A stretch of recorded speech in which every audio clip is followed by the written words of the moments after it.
The controversy over the state funeral for former Japanese Prime Minister Abe Shinzo shows no sign of ending soon. The ceremony was held in Tokyo on Tuesday.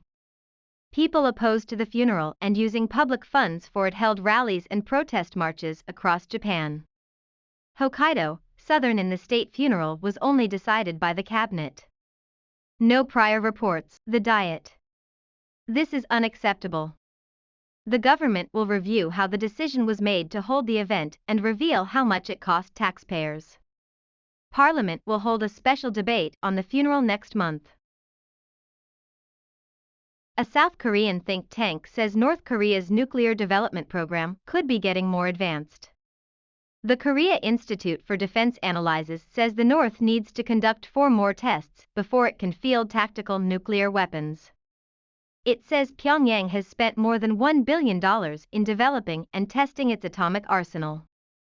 The institute says another 4 tests would cost as much as $640 million in total.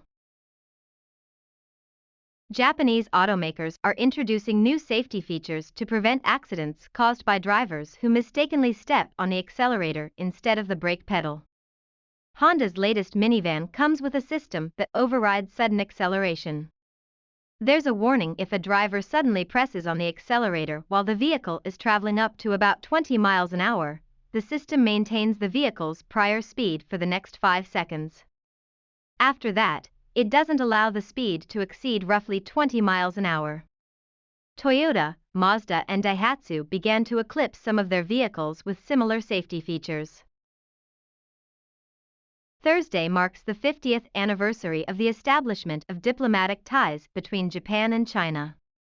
Relations between the two countries have become increasingly tense and are now at a crossroads. Joining us today to discuss this is Professor Aoyama Domi of Waseda University in Tokyo. She's the director of the Waseda Institute of Contemporary Chinese Studies. Professor Guillermo, what's your take on relations between Japan and China these days? I think we've entered a new phase. The environments surrounding both countries have changed dramatically amid the strategic conflict between the US and China, and China's economic, political military power is increasing, and Beijing is taking a more assertive stance on many issues. That is why Japan is deepening its strategic relationship with the US in other countries. Mistrust between Japan and China is deepening. In an NHK survey earlier this month, more than half of the respondents said that Japan should be cautious about strengthening relations with China. What do you make of this? This is a striking illustration of how Japan has changed in recent years, in the decades after World War II. Japanese people expressed admiration for China's Asian culture and atonement for what Japan did to China in the war. Japanese people now see the relationship as a normal and team. Japan's democratic values have taken root with a strong tendency to defend human rights and rejects the practice of changing the status quo. That wars, and as China understands this fundamental change, it would be difficult to achieve a substantial improvement in Sino-Japanese relations. China has been increasing its military pressure on Taiwan. Do you think that it will also increase pressure on Japan in the East China Sea? Well, it is difficult to say whether China will launch a two-front war in the Taiwan Strait in the East China Sea at all with the same bandwagons.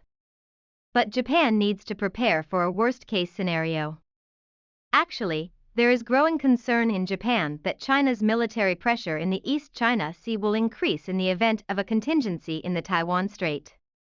More Japanese now believe that their peaceful daily life could be disrupted overnight.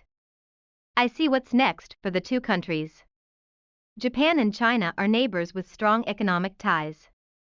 Economic interdependence can be one of the rails of bilateral relations, but the two countries should also engage in a level governmental dialogue. Japan and China need to immediately activate the operation of a hotline between their defense authorities to ensure peace.